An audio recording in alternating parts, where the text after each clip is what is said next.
As you may be aware of, that we are in week 14 of our 1 year of discipleship Bible readings. We're using the Disciple Life Journal, and so we're continuing to pick a study out of that reading for that week, and we are finishing up this week the book of Luke.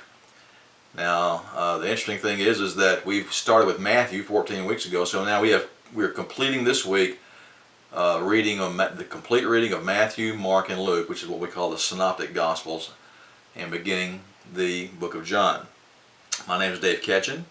I'm the associate pastor at Old Zion Hill Baptist Church, and we're glad that you've chosen to join us tonight. And so we're going to be reading from Luke chapter 22, and it happens to be the account, according to Luke, on the arrest of Jesus. So I've entitled tonight's Bible study simply The Arrest.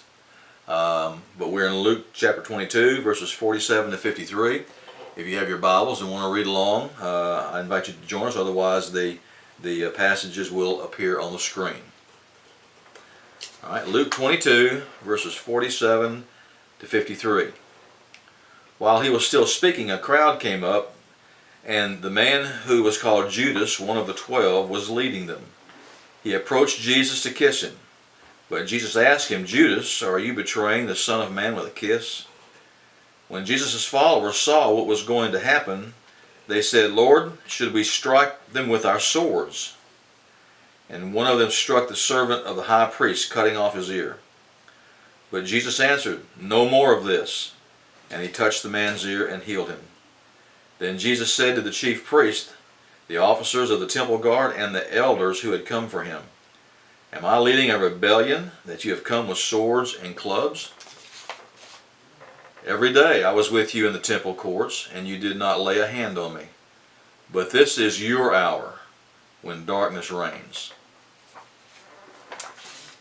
All right. The arrest.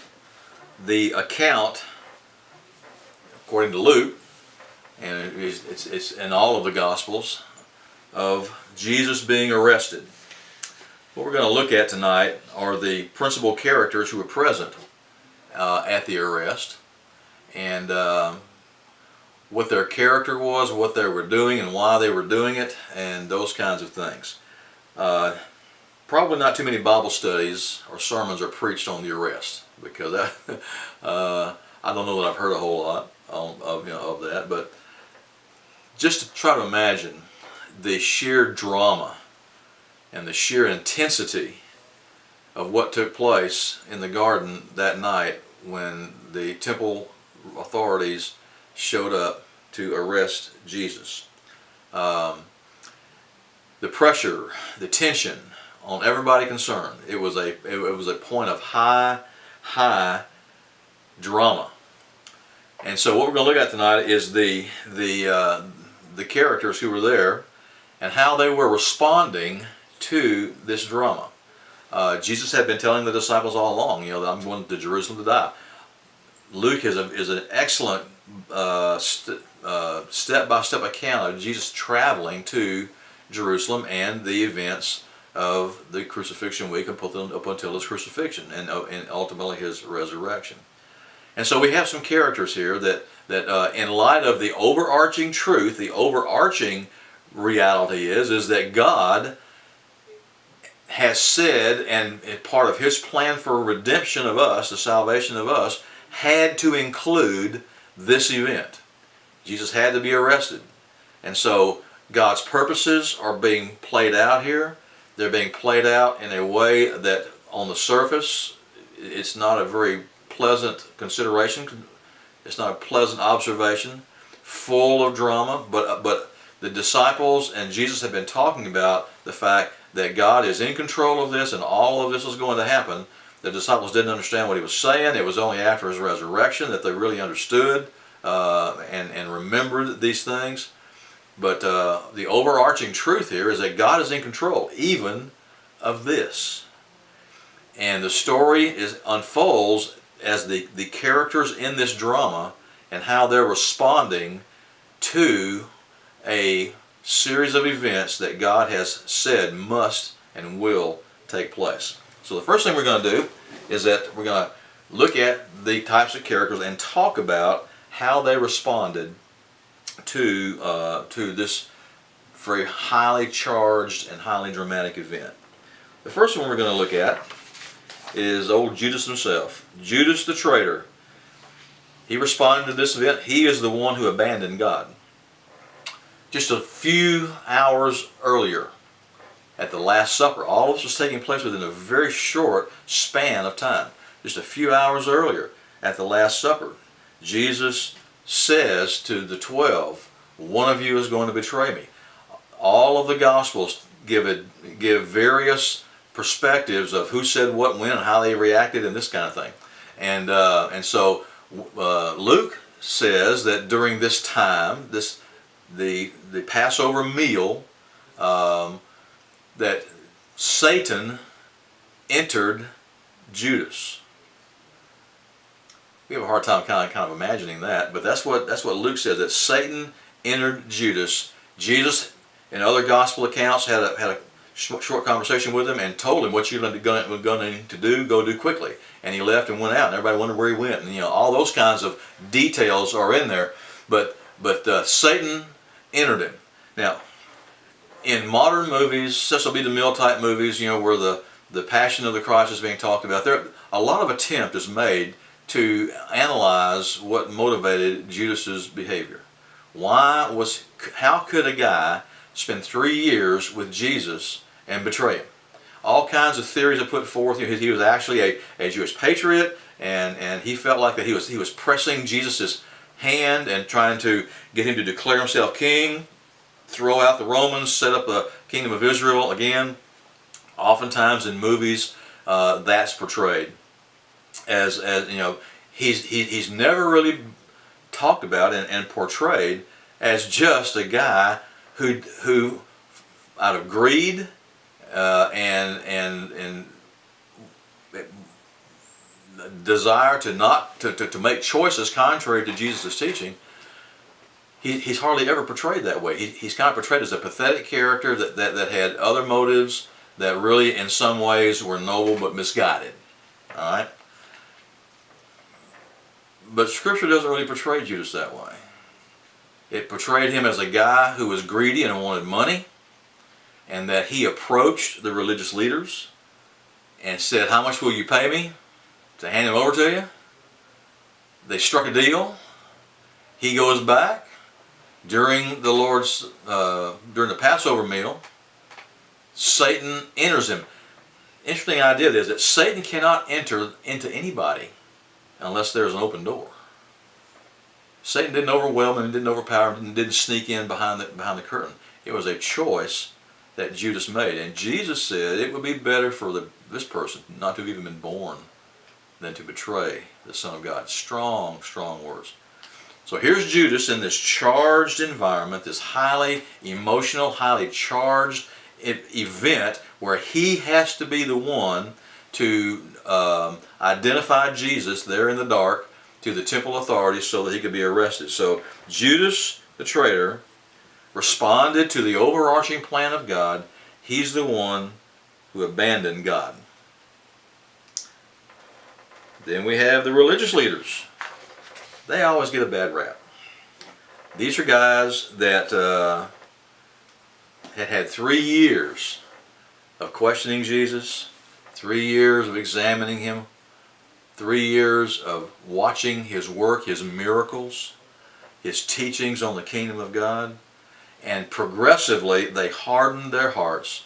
They rejected him. They simply could not get past their religious traditions, their religious background, their own positions being threatened. They could not get past that, and as a result they actually plotted murder. And so you have these guys, and they are specifically talked about. They're talking about the palace guards. They're talking about the elders. They were talking about various groups of authorities that had been sent to arrest Jesus. And so the religious leaders were the ones who were blind to God. The point came where they were simply blinded. Blinded by their own presuppositions, blinded by their own theology, blinded by their own traditions, blinded by their own self-centered motives. But they came to the point to where they were willing to be complicit. Now, complicit means I've cooperated with something. Notice that the high priest and the Sanhedrin, some of the chief priests were there, the palace guard was there, some of the elders were there, but they weren't, nowhere do they say that the top echelon leadership was there. These were guys who were taking orders, and they were so they became complicit. They cooperated with this illegal arrest, an illegal trial, and an illegal execution that was getting ready to play itself out. They were able to do that because they had become blinded to the purposes of God and become blinded to the fact that Jesus was the Messiah. Then we have the disciples, that bunch. We're saying that the disciples were the ones who, at least for the moment, had forsaken God.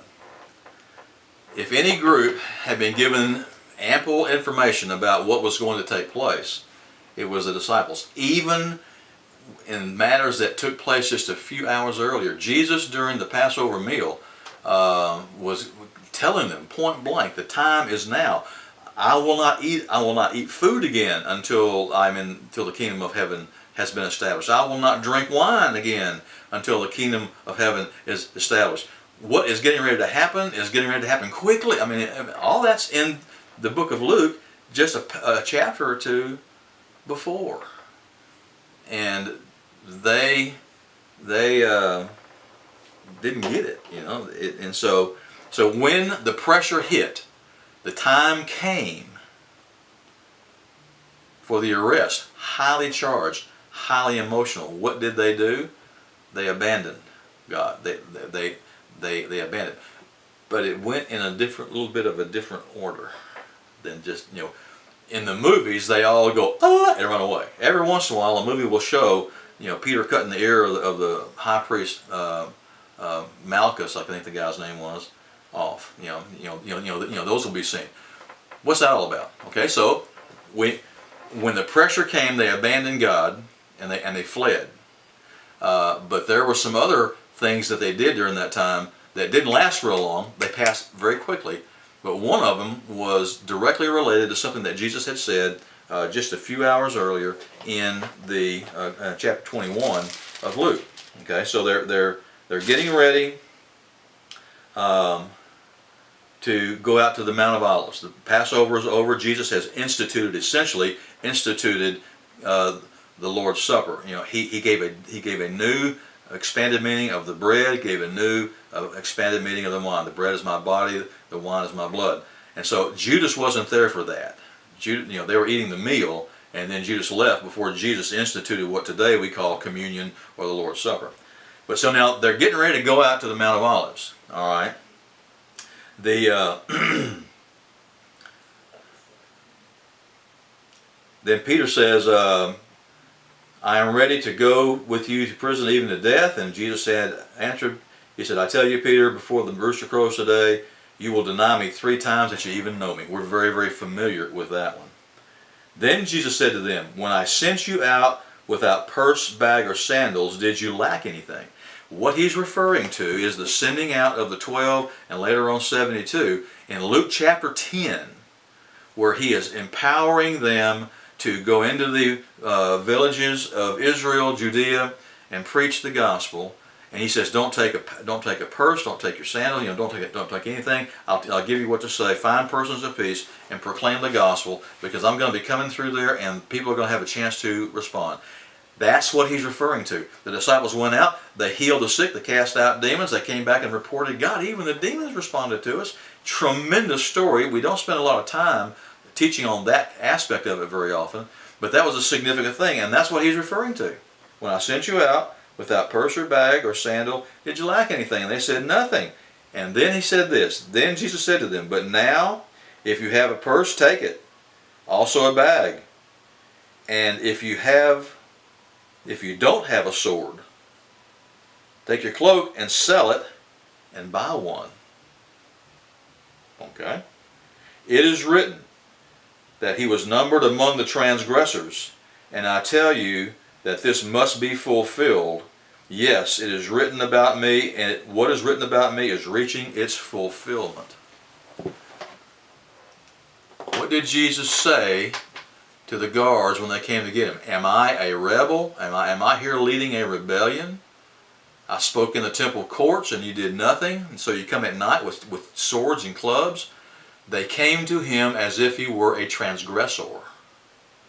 Okay? So, and he says, if you have a sword, buy it. Then the disciples said, see, Lord, here are 2 swords. So they had some swords with them. And Jesus replied, that is enough. And out they went. Odd thing to record, wouldn't you think? They're now in the garden. Here are the soldiers coming to arrest Jesus. They realize, they see what is happening, and they holler out, now do we fight? Notice that Jesus didn't answer. Now do we fight? And old Peter, he grabbed his sword and he took a swing at one of the guys. Malchus was his name, the high priest's servant, cut off his ear. He said, well, gee, that's not so bad. Well, that just goes to show that Peter wasn't much of a swordsman, because he's probably aiming for his head. And he got him on the ear. Okay, so the very first sign was Peter was fulfilling what he had promised that he would do. I'll fight for you. I'll go to death for you. He had totally forgotten that Jesus told him that the rooster wouldn't crow 3 times before sunrise, before you will deny me 3 times. And he took it, and they shouted a question. There was no response from Jesus. He took it upon himself, and he whacked off the guy's ear. And Jesus had to put a stop to it when he said, enough of this. And he put the guy's ear back on. All right, so then what happened? Then they ran. Now, there's a lesson in here, is that when we try to do, and we're faced with intense situation, and we're committed to doing things God's way, it is pretty easy for us to strike out on our own when darkness is coming, and when challenges are coming, and try to handle the situation ourselves, not according to God's direction and according to God's power. That's actually what happened in the garden. They began to try to fight. Now, it would have been a slaughter because they only had 2 swords, but still, they began to fight, and Jesus put a stop to it immediately.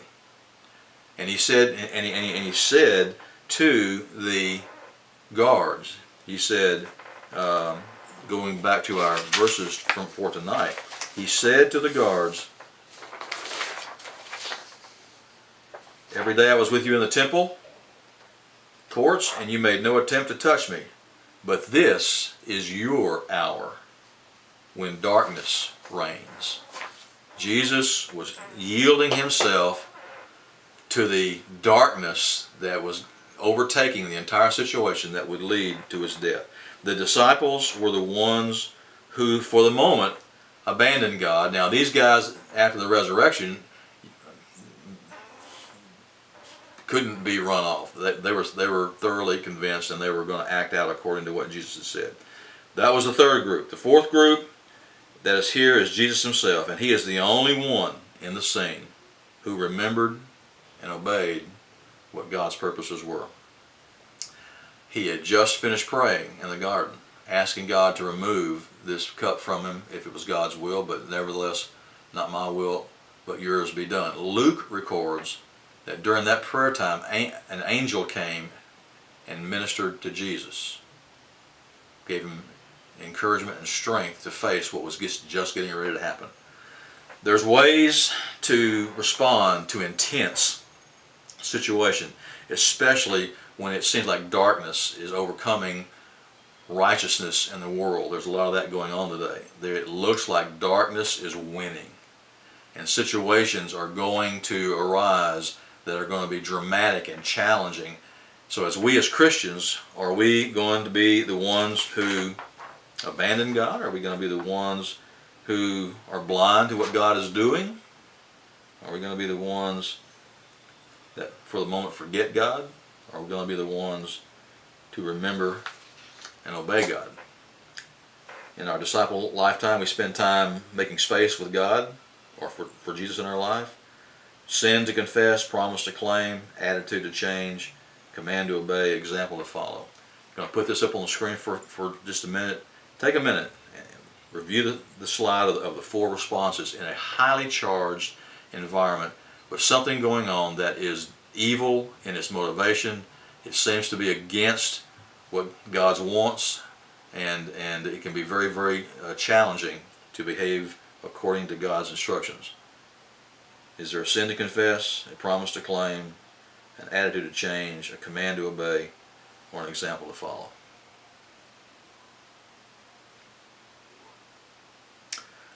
All right. We're glad that you've been with us tonight. I encourage you to keep on reading and moving along as we move into the Gospel of John. A lot of good stuff in John, and so we're going to be sharing that together. Hope to see you Sunday. Look forward to the Christmas season as we move toward Christmas. Y'all be good. Take care of yourselves out there. Watch out for the COVID, and we'll see you again soon. Good night. Just want to remind you about the D-Life journal that we're using. We're going to be using this for the next year as our church's daily Bible reading and our discipleship tools that we'll be using throughout our ministries. The journal is appearing on your screen. That's the book that we're going to be using. If you would like one, you can contact the church office. The number there is appearing on the screen. Talk to Pam, and if you would like to get a copy of the D-Life journal and use it either in a discipleship group or your Sunday school class, or just for your personal daily Bible reading, or as a part of our Wednesday night virtual D-Life class, we'll be using this book to guide us week by week by week in our Bible studies. So if you would like one, contact the church office, and we'll be sure that you'll get one. We'll hope to see you soon. Talk